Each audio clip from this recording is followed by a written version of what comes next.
Video lecture में मैं कुछ और ऑर्गेनिक केमिस्ट्री के मॉलिक्यूल्स का ऑर्बिटल डायग्राम बनाऊंगा, जो कि पहला होगा एथीन का ऑर्बिटल डायग्राम।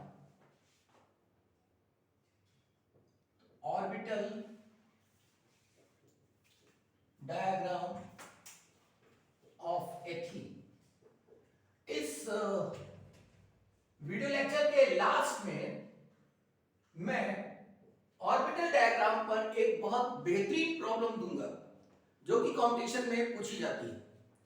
तो उसके लिए जरूरी होगा कि आप लास्ट वीडियो लेक्चर को ठीक से देखें और ये जो मैं बता रहा हूं इनको ध्यान से देखें कि कैसे इनका ऑर्बिटल डायग्राम बनता है। ये एथीन है, एथीन कहें या एथाइलिन कहें। अब देखिए यहां पर ये जो कार्बन है, इस कार्बन के बारे में लास्ट वीडियो लेक्चर में हम लोग काफी बात कर चुके हैं कि इसमें एस ऑर्बिटल होता है spherical, px double shaped, py it is also double shaped, ये भी डबल शेप का होगा बेटा, pz। अब ये हमारे पास ऑर्बिटल। अब इन ऑर्बिटल्स में हमारी बात वही बात इंटरमिक्सिंग की, लेकिन अब इस कार्बन के साथ डायरेक्टली कितने एटम जुड़े हैं जरा देखिए। एक कार्बन के साथ 3 एटम डायरेक्टली जुड़े हैं, 1 2 3। अब ये 3 जो एटम है वो क्या कहते हैं कि हमें 3 इक्वल एनर्जी के ऑर्बिटल चाहिए। यानी इसका मतलब हुआ कि अगर 3 इक्वल एनर्जी के ऑर्बिटल चाहिए तो कार्बन क्या कहेगा? कार्बन कहेगा रुको, मैं अभी 3 ऑर्बिटल तैयार करता हूं इक्वल एनर्जी के। तो ये देखो, एक s का, एक px और py, ये 3 इंटरमिक्स होंगे। मैं बता चुका हूं लास्ट वीडियो लेक्चर में कि intermixing of pure orbitals of almost equal energy will provide you hybridised orbital. तो अब मैं जो है वो हाइब्रिडाइज्ड ऑर्बिटल बनाने जा रहा हूं। s कैसा है? Non directional. px और py कैसे हैं? डायरेक्शनल। तो जब इन दोनों को हम मिलाएंगे, इंटरमिक्स करेंगे तो क्या होगा? जब इन तीनों को इंटरमिक्स करेंगे तो जो शेप बनेगी वो कैसी होगी? ना 1 डायमेंशनल होगी ना 3 डायमेंशनल, वो कैसी होगी? 2 डायमेंशनल। तो देखिए 2 डायमेंशनल, इसका मतलब 3 ऑर्बिटल्स इक्वल एनर्जी के, और तीनों कैसे होंगे? xy प्लेन में होंगे।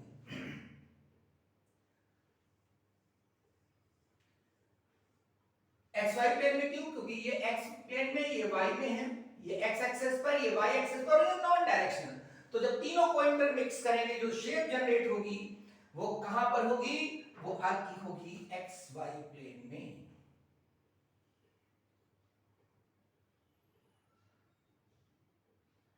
इसको मैंने कह दिया xy प्लेन। अब जरा सोचिए कि ये xy प्लेन में 3 इक्वल एनर्जी के ऑर्बिटल्स हैं, इक्वल एनर्जी के ऑर्बिटल्स हैं। मैं दोबारा बना देता हूं जिसमें आपको ये हो सकता है आपको वहां से ये न लग रहा हो। एक ऑर्बिटल ये, एक ऑर्बिटल ये, दूसरा ऑर्बिटल ये ऑर्बिटल। अब 3 इक्वल एनर्जी के ऑर्बिटल है। अब सोचिए इस बात को, ऑर्बिटल का मतलब क्या है? Electron cloud. ऑर्बिटल का मतलब इलेक्ट्रॉन क्लाउड। ये ऑर्बिटल, ये ऑर्बिटल, ये ऑर्बिटल। तो अब अगर इक्वल एनर्जी के हैं तो तीनों क्या करेंगे? एक दूसरे को रिपेल करेंगे। तो रिपेल करेंगे, एक ही प्लेन में होंगे। अगर एक ही प्लेन में है, तीनों रिपेल करेंगे तो कहां होंगे? ऐसे होंगे, 120 120 120। इसका मतलब एंगल कितना हो जाएगा? 120।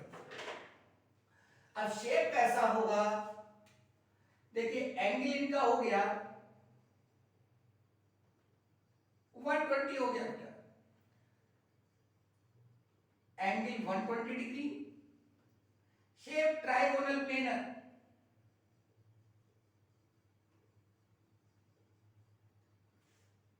ये बात समझ में आई? शेप इसका ट्राइगोनल प्लेनर हो गया, एंगल 120 डिग्री, xy प्लेन। अब देखिए ये वाला pz ये अनहाइब्रिडाइज्ड है। अब ये अनहाइब्रिडाइज्ड है, ध्यान रखिएगा, अनहाइब्रिडाइज्ड। ये कैसे हैं? Hybridized orbitals.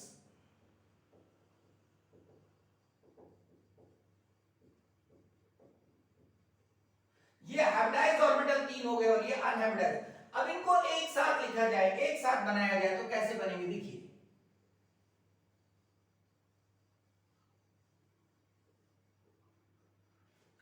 जरा डिफरेंट दिखा देते हैं।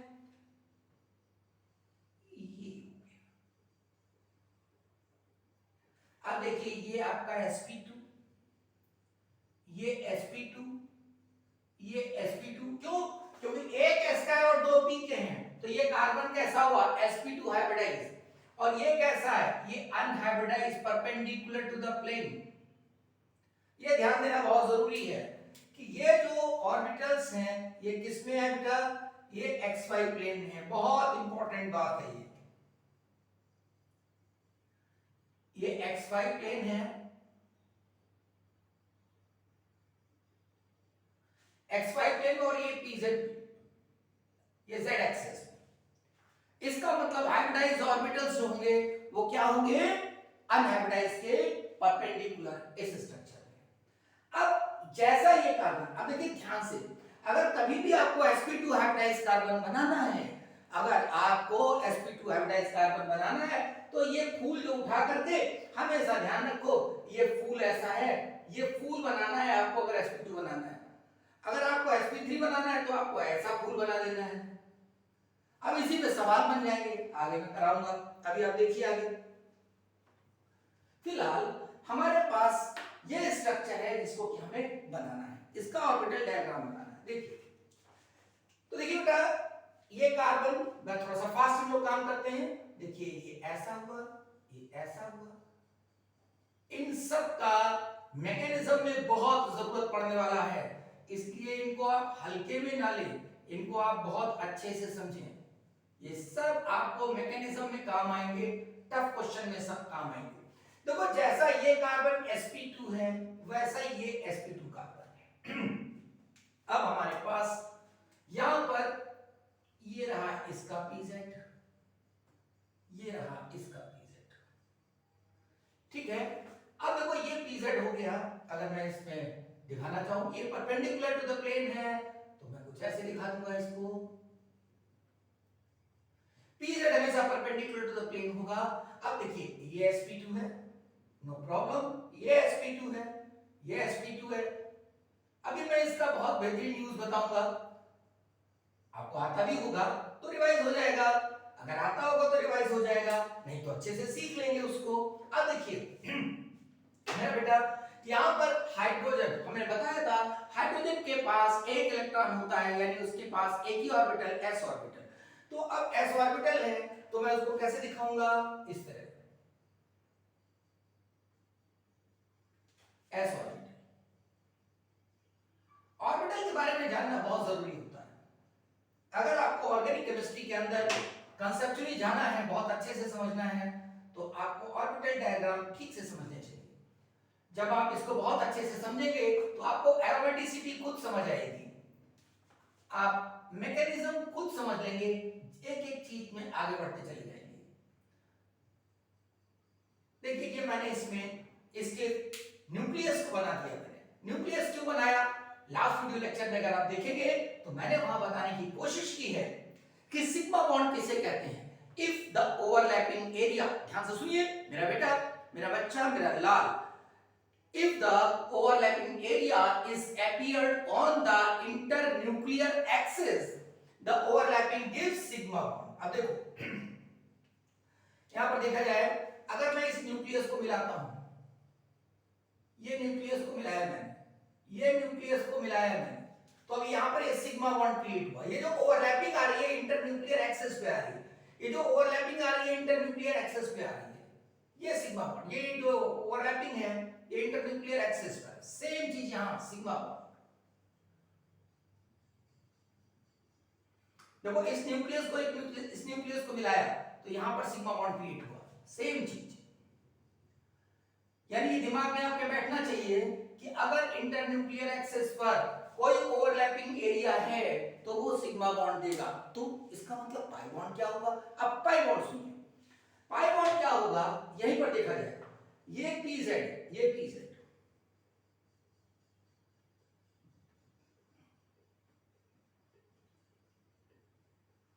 ये pz है बेटा, ये pz। अब pz में ये रहा न्यूक्लियस, ये न्यूक्लियस। अब जरा देखिए, ये जो है न्यूक्लियस का मतलब होता है पॉजिटिव और ये इलेक्ट्रॉन क्लाउड, तो ये इलेक्ट्रॉन क्लाउड इसमें झांकेगा, ये वाला इधर झांकेगा, यानी इसका मतलब ये इलेक्ट्रॉन क्लाउड इधर की तरफ मुड़ेंगे, झांकेंगे दूसरे घर में। अगर तुम दूसरे घर में झांकोगे तो तुम्हारे घर में भी कोई झांकेगा।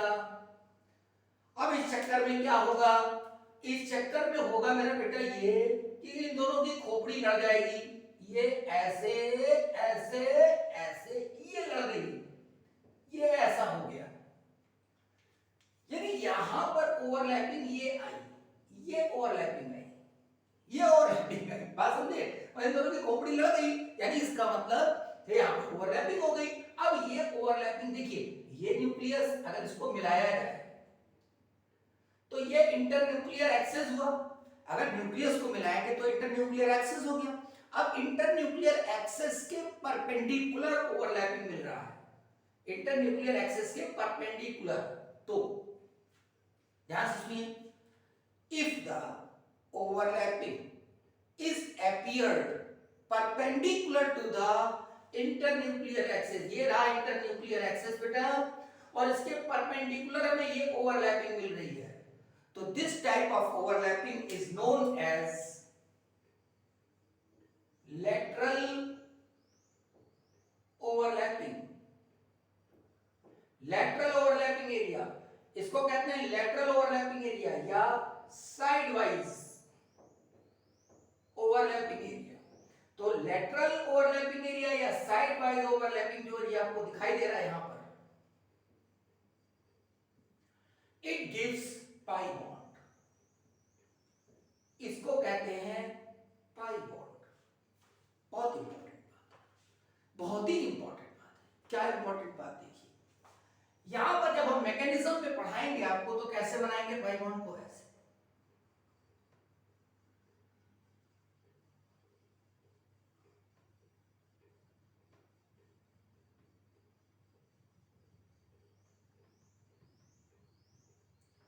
अगर देखिए आप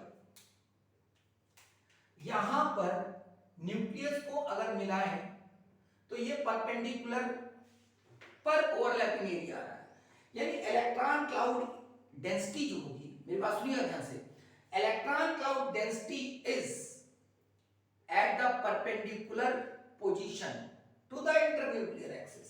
इसका मतलब ये हुआ कि अगर पाई बॉन्ड है तो इंटरन्यूक्लियर एक्सिस पर जो इलेक्ट्रॉन डेंसिटी होगी, इलेक्ट्रॉन डेंसिटी वो कितनी होगी, 0। इंटरन्यूक्लियर एक्सेस पर मैं लिख देता हूं on the internuclear access, on the internuclear access, internuclear access electron density is 0। इसलिए इसको क्या कहते हैं, इसलिए इस एक्सेस को कहते हैं नोडल एक्सेस। इंपॉर्टेंट बात, यानी अगर पाई बॉन्ड में देखा जाए तो इस एक्सेस को कहते हैं नोडल एक्सेस। क्यों? क्योंकि इस पर इलेक्ट्रॉन डेंसिटी 0 होती है। और यहीं अगर यहां पर बात कही जाए तो इंटरन्यूक्लियर एक्सेस पर इलेक्ट्रॉन डेंसिटी मैक्सिमम होती है। किसमें? हेड ऑन ओवरलैपिंग में। हेड ऑन ओवरलैपिंग में इलेक्ट्रॉन डेंसिटी मैक्सिमम होती है ऑन द इंटरन्यूक्लियर एक्सेस, और लैटरल ओवरलैपिंग या साइड वाइज ओवरलैपिंग में 0 होती है इलेक्ट्रॉन डेंसिटी। इसीलिए इसको कहते हैं नोडल एक्सेस। नोडल एक्सेस किसे कहते हैं? वो एक्सेस जिसमें इलेक्ट्रॉन डेंसिटी 0 होती है। इतनी बात समझ में आ रही होगी मुझे लग रहा है। और ये आपको जो दिखाई दे रहा है, this is the orbital diagram of ethene, यानी सारे के सारे जितने सिग्मा बॉन्ड है, all the sigma bond are present in xy plane, and pi bond जो कि इसकी ओवरलैपिंग से मिलेगा, that is present in z axis perpendicular. तो यहां पर ये जो ऑर्बिटल प्रेजेंट है ओवरलैपिंग वो परपेंडिकुलर। अब काउंटिंग करते हैं, यहां पर कितना सिग्मा बॉन्ड है, कितना पाई बॉन्ड है, कितनी बॉन्ड एनर्जी है, उसकी काउंटिंग कर लेते हैं। देखिए सिग्मा बॉन्ड sp2s, अब यहां पर ये sp2s सिग्मा बॉन्ड कहलाता है, यानी कार्बन का जो ऑर्बिटल है वो sp2 हाइब्रिडाइज्ड है, और s कितने हैं 1 2 3 4 सिग्मा बॉन्ड sp2 ये रहा sigma bond 1 pi bond pz that is 1। अब जो है हम बात कर लेते हैं बॉन्ड लेंथ की और बॉन्ड स्ट्रेंथ की। अब देखिए दिमाग को लगाइए इसमें कि जब हम बात कर रहे थे मीथेन की, जब हम मीथेन की बात कर रहे थे तो जो बॉन्ड लेंथ थी वो कितनी थी उसके बारे में सोचें। वहां पर जो बॉन्ड लेंथ थी, मैं यहां पर लिख रहा हूं बॉन्ड लेंथ sp2s। अब अगर आप याद करें तो वहां पर जब मैंने बॉन्ड लेंथ लिखी थी CH बॉन्ड की, तो वहां पर बॉन्ड लेंथ थी sp3s की। अब यहां पर है sp2s की। अच्छा, अब ये बताइए कि बॉन्ड लेंथ की छोटी होनी चाहिए sp3s से कि बड़ी होनी चाहिए? sp3s बॉन्ड सिग्मा, ये मैं आगे भी बताऊंगा, लेकिन अभी क्योंकि यहां पर बता रहा हूं तो थोड़ा अच्छा रहेगा।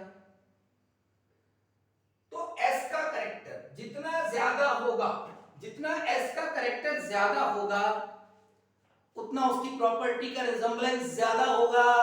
अब s कैरेक्टर जो है इसमें ज्यादा है तो मॉलिक्यूल भी साइज में छोटा होगा, क्योंकि s कैसा होता है? छोटा। लास्ट वीडियो लेक्चर को रिविजिट करिए। लास्ट वीडियो लेक्चर मैंने बताया है कि s का जो साइज होता है वो छोटा होता है। अब यहां पर s का कैरेक्टर ज्यादा है, मैं आगे भी बताऊंगा एक्सप्लेन करके। तो इसका मतलब इसका सबसे छोटा होगा। अब यहां पर ये वाला जो बॉन्ड लेंथ है वो मानी हुई बात है कि 1.1 से छोटा होगा, तो ये 1.09 एंगस्ट्रॉम होता है। ये बात होगी। अब इसी में हम बात करते हैं बॉन्ड एनर्जी की।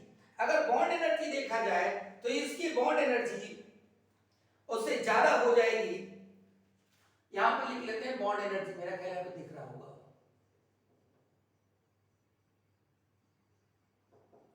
तो जो बॉन्ड एनर्जी है उसकी वैल्यू होगी 106 किलो कैलोरी पर मोल।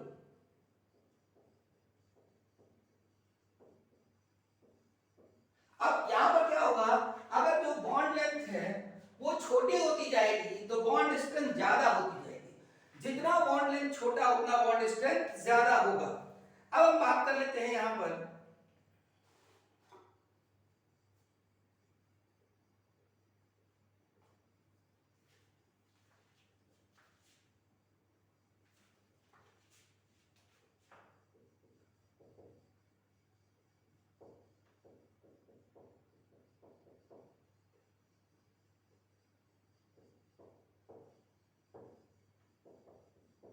ये sp2 का जो है वो बॉन्ड लेंथ 1.54 एंगस्ट्रॉम।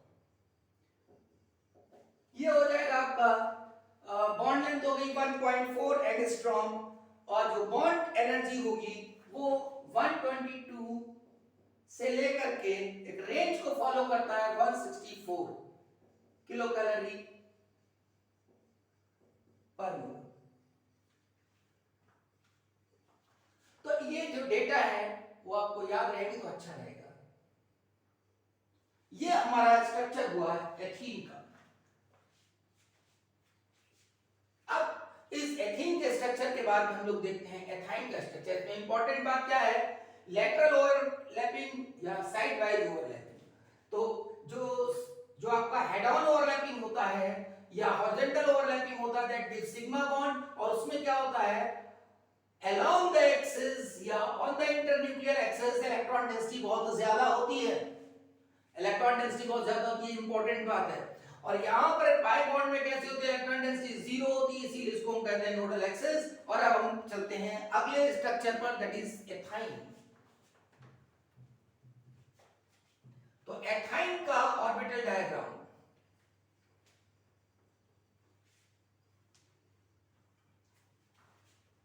एनडी की बात भी कर ली हम लोगों ने, इसमें बॉन्ड एनर्जी बॉन्ड लेंथ की बात कर ली। इसका शेप ट्राइगोनल प्लेनर यानी प्लेनर होता है, ठीक है। अब हम लोग एथाइन की बात करेंगे।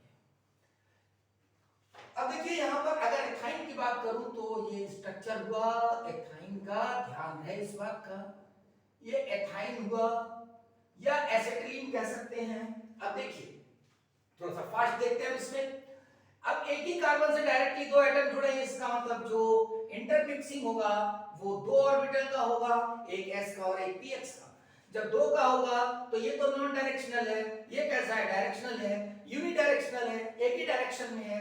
तो जो हाइब्रिडाइज्ड ऑर्बिटल आएगा वो कैसा आएगा, लीनियर आएगा। ये हो गया। इसका मतलब अब यहां पर दो ऑर्बिटल हैं आफ्टर इंटरमिक्सिंग, तो इसको हम कहेंगे sp और इसको कहेंगे sp। एंगल इनके बीच का कितना हो जाएगा, 180 डिग्री, लीनियर। अब देखिए यहां पर ये बेटा है अनहाइब्रिडाइज्ड ऑर्बिटल्स,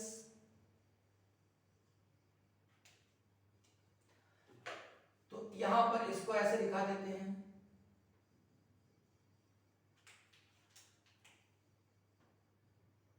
अब इनको एक साथ दिखा दिया जाए, थोड़ा सा मैं फास्ट बना रहा हूं क्योंकि अब तक आपको कॉन्सेप्ट समझ में आ गया होगा।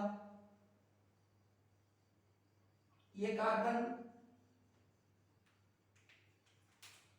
ये pz हो गया अनहाइब्रिडाइज्ड ऑर्बिटल, ये हो गया आपका py अनहाइब्रिडाइज्ड ऑर्बिटल। शेड करते थोड़ा सा तो लगने लगेगा कि इसका एक्सिस परपेंडिकुलर टू ईच, यानी इसका मतलब py pz एक दूसरे पे परपेंडिकुलर है और यहां पर हाइब्रिडाइज्ड ऑर्बिटल भी इसके परपेंडिकुलर है। देखिए तो ये कार्बन हो गया लीनियर है, लीनियर है शेप में, और मैं इसको लिख सकता हूं sp, this is also sp, ये आपका py और ये pz। ऐसा ही दूसरा कार्बन भी होगा, सेम कार्बन है तो उसको भी बना लिया जाए। अब आपको तेजी से समझ में आ सकता है, पहले भी आता होगा तो रिवाइज हो जाएगा, क्योंकि हमें ये सब आगे ऑर्गेनिक केमिस्ट्री के लिए बहुत जरूरी है, तो बताना भी जरूरी है। और अभी मैं इस पर एक बहुत बेहतरीन प्रॉब्लम कराऊंगा जिसमें इसका यूज होगा सारे स्ट्रक्चर का। देखिए अब यहां पर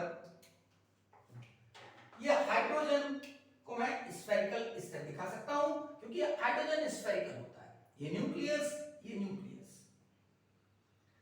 अब ये ओवरलैपिंग एरिया हो गया, ये ओवरलैपिंग एरिया और ये ओवरलैपिंग एरिया हो गया। अगर यहां पर दिखाया जाए ये इंटरन्यूक्लियर एक्सेस, और जैसे इंटरन्यूक्लियर एक्सेस पे बॉन्ड आया ये सिग्मा बॉन्ड, तो ये sp और ये s, ये सिग्मा बॉन्ड, ये sp, ये सिग्मा बॉन्ड, ये s, यहां पर ये सिग्मा बॉन्ड, यानी हमको कितने सिग्मा बॉन्ड मिले वो भी यहां पता चल जाएगा। एक नजर देखते जाइए सिग्मा बॉन्ड कितना है, sp s, सिग्मा बॉन्ड कितने हैं, 1 2, sp sp कितना है काउंट कर लीजिए 1, पाई बॉन्ड कितना है py py, अब आपको पता है कि py py के साथ करेगा ओवरलैपिंग और pz pz के साथ करेगा, तो 1। ये ध्यान रखिएगा क्योंकि जब मैं एलीन का स्ट्रक्चर बताऊंगा तो ये बात वहां बहुत इंपॉर्टेंट होगी कि py py के साथ करेगा और pz pz के साथ करेगा ओवरलैपिंग।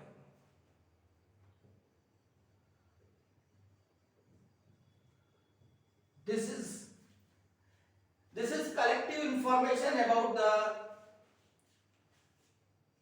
अभी कोई अच्छा नहीं लग रहा है यहाँ पर क्योंकि इसका कुछ मामला छूटा है, बेचारे का ये हिस्सा छूट गया वरना बच्चा का, तो ये ऐसे मिला तो अब सही लग रहा है। चलो इसका सही वही बना देते हैं भाई, बुरा लग जाएगा।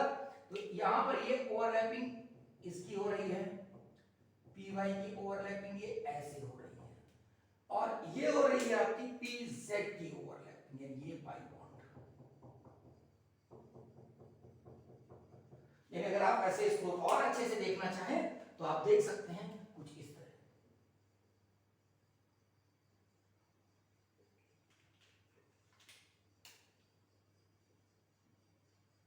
ये एक पाई बॉन्ड का इलेक्ट्रॉन क्लाउड, दूसरे पाई बॉन्ड का इलेक्ट्रॉन क्लाउड।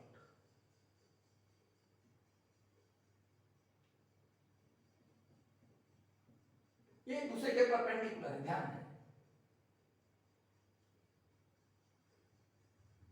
ये हाइड्रोजन हो गया, ये हाइड्रोजन, ये कार्बन, ये इस तरीके से बना है। एक नजर देख लीजिए, ये स्ट्रक्चर कैसा है, लीनियर, यानी 1D। sp कार्बन है इसमें। अब इसमें बॉन्ड एनर्जीज के बारे में देखिए, बॉन्ड स्ट्रेंथ के बारे में देखिए। मैंने बताया था कि जो बॉन्ड लेंथ होती है वो सबसे छोटी आएगी sps में, तो जो बॉन्ड लेंथ है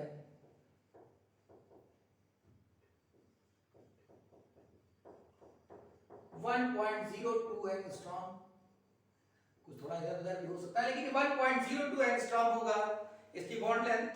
और जो बॉन्ड लेंथ sp की होगी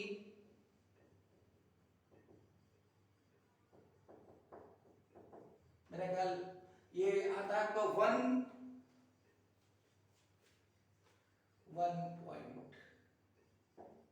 एंगस्ट्रॉम, ये आपका बॉन्ड लेंथ हो जाएगा।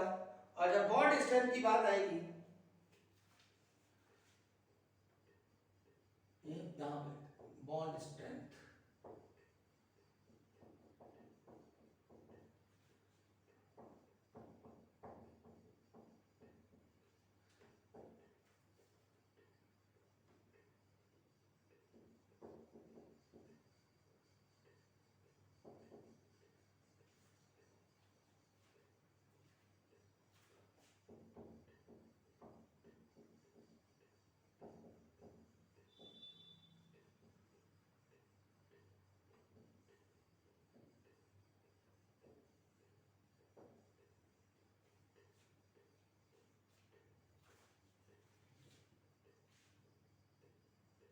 तो ये जो है क्या, बॉन्ड लेंथ हो गया। जितना ज्यादा sp बढ़ता जाएगा, एस कैरेक्टर बढ़ता जाएगा, साइज उतना छोटा होता जाएगा। खैर ये बात हम अभी बाद में डिस्कस करेंगे और इसके एप्लीकेशंस पे। तो सबसे पहले हम लोग चलते हैं, मेरा ख्याल आपको ऑर्बिटल डायग्राम मीथेन का समझ में आ गया, एथीन का समझ में आ गया और एथाइन का समझ में आ गया।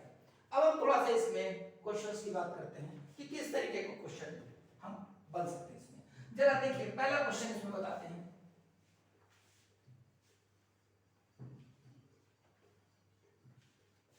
तो पहला क्वेश्चन इस बात पर है, मैक्सिमम कोलिनियर कार्बन एटम्स। अब देखिए इसका यूज है, इन सारे स्ट्रक्चर्स का यूज है कि कैसे हम निकालेंगे मैक्सिमम कोलिनियर कार्बन एटम्स। अगर कोई हमें मॉलिक्यूल दे रखा है तो उसमें कैसे निकालेंगे कोलिनियर कार्बन एटम्स। देखिए, सपोज दैट हमको कोई स्ट्रक्चर ऐसे दे दिया,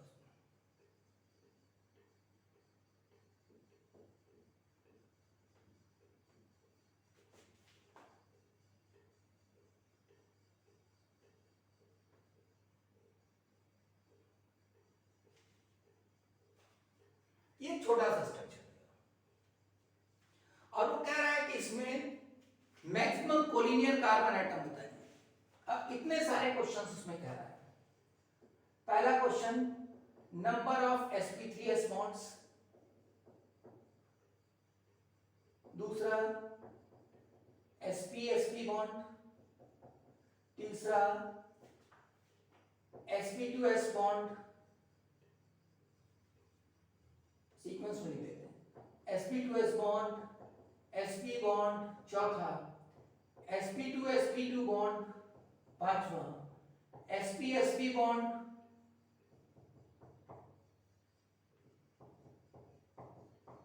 sp3sp3 बॉन्ड। तमाम तरह बॉन्ड्स हो सकते हैं। और last question, maximum collinear carbon atoms. अब बेटा मैक्सिमम कोलिनियर कार्बन एटम्स का क्या मतलब है? मैक्सिमम कोलिनियर कार्बन एटम का मतलब ये होता है कि कितने कार्बन एटम स्ट्रेट चेन में जुड़े हैं, स्ट्रेट चेन में, एक चेन में जुड़े हैं, ये क्वेश्चन है। जैसे ये उसने कंपाउंड दे दिया, अब इस कंपाउंड में पूछ रहा है कि कितने कार्बन एटम स्ट्रेट चेन में जुड़े हैं। तो चलना देखना शुरू करते हैं इसमें। तो सबसे पहले इन क्वेश्चंस को करते चले जाएं। तो इनको करने के लिए देखिए सबसे पहले लिख दिया जाए कि कार्बन का हाइब्रिडाइजेशन क्या है। तो जनरली जब आप कार्बन का हाइब्रिडाइजेशन ढूंढते हैं तो कैसे ढूंढते हैं? अगर कार्बन पर 0 पाई बॉन्ड है, पाई बॉन्ड कितने हैं? 0, तो हाइब्रिडाइजेशन उसका sp3। अगर कार्बन पर 1 पाई बॉन्ड है तो sp2। कार्बन पे 2 पाई बॉन्ड है तो sp। ये जनरल तरीका हो गया ढूंढने का कार्बन का। अब ये कार्बन इस पर 0 पाई बॉन्ड, तो ये कैसा होगा? ये होगा sp3। इस कार्बन पर 2 पाई बॉन्ड है sp, ये भी sp। इस कार्बन पर 2 पाई बॉन्ड, ये भी sp। इस कार्बन पर 2 पाई बॉन्ड, ये भी sp। इस कार्बन पर 1 पाई बॉन्ड है तो ये हुआ sp2। इस पर भी sp2, ये हुआ sp3। तो सबसे पहले हमने चेक कर लिया कि कार्बन का हाइब्रिडाइजेशन कैसा कैसा है। अब ये कार्बन का हमें हाइब्रिडाइजेशन पता चल गया। अब देखिए क्या करते हैं। अब जो है सबसे पहले स्ट्रक्चर को पूरा करते हैं। तो ये कार्बन पर कितना है? ये कार्बन 1 है, इसकी 4 वैलेंसी पूरी की जाए तो ये H, ये H, ये H, 4 वैलेंसी पूरी। इसकी पूरी है 4 वैलेंसी, इसकी भी 4, इसकी भी 4, इसकी। हर कार्बन की 4 वैलेंसी पूरी होनी चाहिए, यानी 4 बॉन्ड होने चाहिए। यहां पर 1 2 3 यानी 1 H लग जाएगा, 1 H लग जाएगा, यहां 1 H, यहां 1 H, यहां 1 H। हर कार्बन पर हमने 4 वैलेंसी पूरी कर ली बाय प्रोवाइडिंग हाइड्रोजन। अब देखिए यानी sp3s हमें कैलकुलेट करना है। sp3s यानी एक बॉन्ड, दूसरा, तीसरा, चौथा, पांचवा, छठा, 6 बॉन्ड हो गए इसमें sp3s, 6 बॉन्ड्स। sp3s का मतलब क्या हुआ? CH bond. sp3s अगर लिखा है तो इसका क्या मतलब है? इसका मतलब है CH बॉन्ड, S का मतलब H, और कार्बन का मतलब वो कार्बन जो कि sp3 हाइब्रिडाइज्ड है, ये ध्यान रहे। sp3s का मतलब क्या? कार्बन, sp3 हाइब्रिडाइज्ड बेटा, हाइड्रोजन हो गया S, तो ये 6 हो गया। अब sp3 sp2s, sp2s ये कार्बन जो बॉन्ड है ये sp2s है, ये भी sp2s है, तो 2। sps 0, sp2 sp2, एक sp2 sp2 ये हुआ और कहीं नहीं, 1। sp sp bond 1 2 1 2 3, sp sp bond, sp sp bond, sp sp bond, sp3 sp3, sp3 के साथ कोई भी sp3 जुड़ा नहीं है, 0, ये हो। अब देखिए, अब मैं कैलकुलेट कर रहा हूं मैक्सिमम कोलिनियर कार्बन एटम। ये कार्बन sp3, हमको पता है कि ये मुझे sp3 बनाना है, तो ये मैंने ऐसे बना के रख दिया sp3। अब ये sp है, sp लीनियर होता है, फिर अगला भी sp है, ये कार्बन, ये कार्बन, ये भी लीनियर, फिर अगला sp, अगला भी sp, फिर अगला sp2। अब देखिए इसके बाद sp2 आ रहा है। अब sp2 कैसा होता है? Trigonal planar. देखिए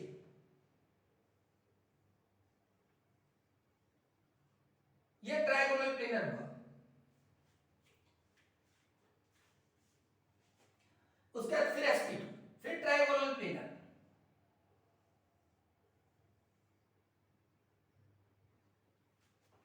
फिर sp3,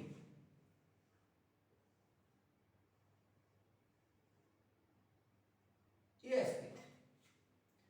अब आप देखिए ध्यान से, ये sp है, sp, ये sp, ये sp, ये sp2, दिस इज sp3, यहां पर sp2 और ये sp3। अब देखिए ये वाले एकदम एक लाइन में है, ये लाइन। अब यहां से मुड़ गया 120 से, 120 डिग्री क्योंकि ये हाइब्रिडाइजेशन इसका कैसा होता है 120 डिग्री पर होता है। sp2 का जो बॉन्ड एंगल होगा वो कितना होगा 120 डिग्री। तो यहां पर ये इधर मुड़ जाएगा 120 से, ये 120 से मुड़ जाएगा। ये बिल्कुल स्ट्रेट बनना चाहिए। क्यों बनना चाहिए? इसलिए बनना चाहिए क्योंकि हॉरिजॉन्टल ओवरलैपिंग, हॉरिजॉन्टल ओवरलैपिंग का क्या मतलब होता है?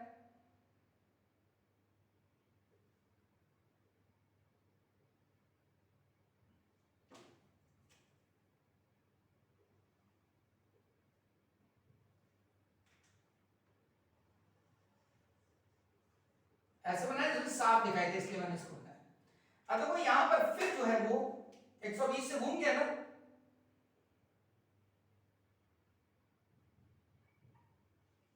तो अब ये स्ट्रेट लाइन में आ रहा है पूरा, फिर उसका ये घूम गया 120 से, फिर ये 120 से, यानी कहने का मतलब 1 2 3 4 5 6, तो आंसर इसका होगा 6। देखो 6 ये स्ट्रेट चेन में, फिर 2 स्ट्रेट चेन में, फिर 2 straight chain.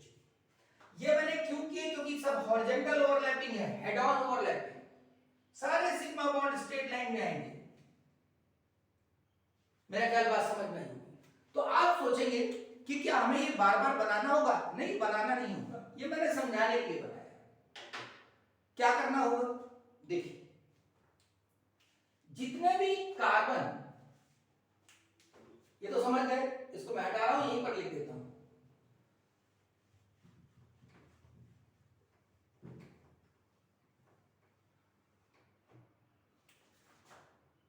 Maximum directly connected sp hybridised carbon atom. इतने तो हो गए सीधे सीधे, 1 2 3 4, 4 देखो sp hybridised carbon directly connected है, 4 प्लस 2। अगर वो sp hybridised carbon atom terminal पर नहीं है तो अगर मैं ये कहूं कि ये n है, तो आंसर क्या होगा n+2। अब ये 2 कौन से हैं? जो उन sp हाइब्रिडाइज्ड के अलावा है। ये sp हाइब्रिडाइज्ड ऑर्बिटल के हो गए, sp हाइब्रिडाइज्ड कार्बन के हो गए, और 2 मोर, क्योंकि वो सिग्मा बॉन्ड की वजह से, ये सिग्मा बॉन्ड है, तो ये भी स्ट्रेट चेन में आ जाएंगे, तो n+2। अगर मान लेते हैं कि यही टर्मिनल है तो n+1, और अगर यही टर्मिनल है तो n, तो क्या हो सकता है?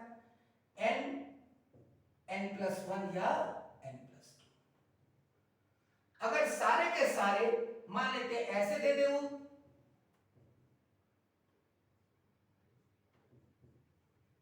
ऐसा दे दे,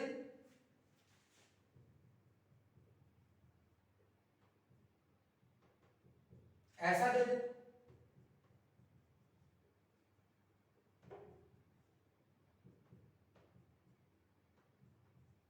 ऐसा दे दे, तो देखो यहां पर 4 कार्बन स्ट्रेट लाइन, क्योंकि 4 sp sp sp, तो अगर sp hybridised carbon directly connected है, टर्मिनल पर कोई है नहीं, तो n के बराबर ही नहीं। n क्या है?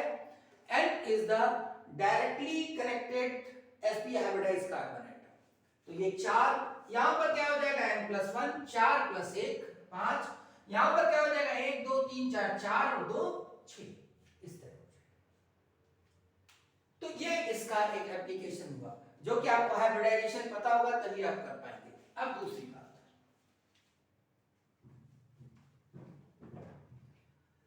बॉन्ड लेंथ हम कैसे निकाल सकते हैं? देखिए बॉन्ड लेंथ में क्या,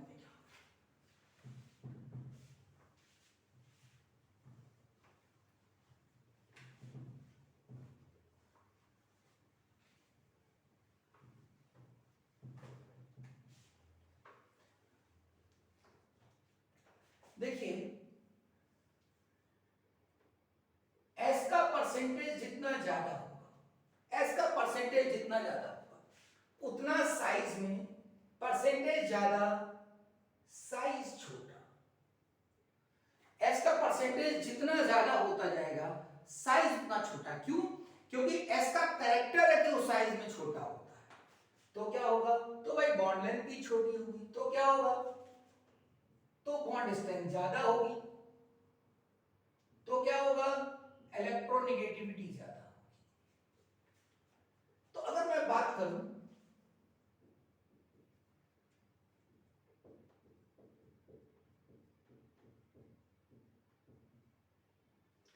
अब ये बॉन्ड्स की बात कर रहा हूं, तो अपने आप देखिए ये क्या लिखा हुआ है, ये लिखा है CH बॉन्ड लिखा है, लेकिन अंतर क्या है? यहां पर sp यानी ट्रिपल बॉन्ड है, यहां पर sp तो यानी डबल बॉन्ड, यहां पर ट्रिपल बॉन्ड है। तो यहां पर s का कैरेक्टर कितना है? sp यानी 50%, यहां पर s कितना है? 33.3%, यहां पर s कितना है? 25%।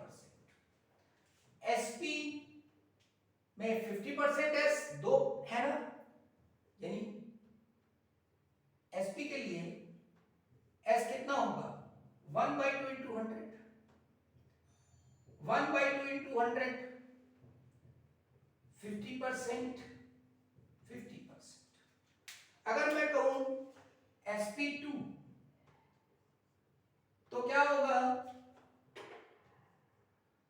1/3, 2 plus 1, 1/3 into 100, 2/3 into 100। तो ये हो जाएगा बेटा 33.3%, ये हो जाएगा आपका 66.6% या 66.7%। sp3 ये s के लिए, ये p के लिए है, s और p। यहां पर s के लिए बात करता हूं 1/4, p के लिए बात करता हूं 3/4। तो ये 100, 25%, 100, 75%। तो s का कैरेक्टर यहां पर ज्यादा है, तो अब s का कैरेक्टर ज्यादा होगा तो इसका मतलब अगर s का कंट्रीब्यूशन ज्यादा है तो उसका कैरेक्टर भी ज्यादा रिजेम्बलेंस में आएगा। तो s का कैरेक्टर ज्यादा है तो इसका मतलब साइज छोटा होगा, यानी बॉन्ड लेंथ छोटी होगी, और अगर छोटा होगा तो इलेक्ट्रोनेगेटिविटी भी ज्यादा होगी। तो यहां पर जो बॉन्ड लेंथ होगा वो ये ऑर्डर होगा, this is the order of bond length. ये मैंने इस केस में डिस्कस किया कि आपको पता चल जाए कि जो मैंने ऑर्बिटल डायग्राम बताया है उसका यूज क्या होगा। तो अगले लेक्चर में मैं, अगले वीडियो लेक्चर में मैं बॉन्ड लेंथ के बारे में बात करूंगा, डिटेल बात करूंगा और बताऊंगा कि इलेक्ट्रोनेगेटिविटी का क्या इफेक्ट होता है, जिससे कि बहुत इंपॉर्टेंट रिएक्शंस होने वाली हैं। इलेक्ट्रोनेगेटिविटी पर बहुत सारी इंपॉर्टेंट रिएक्शन है जो मैं आपको बताऊंगा कि कैसे एसिटाइल फॉर्मेशन होता है और क्यों होता है, क्या खास बात है उसकी। तो अब इनको आप रिवाइज करके रखिएगा, नेक्स्ट वीडियो लेक्चर में हम इसी पर डिटेल बात करेंगे। That's all.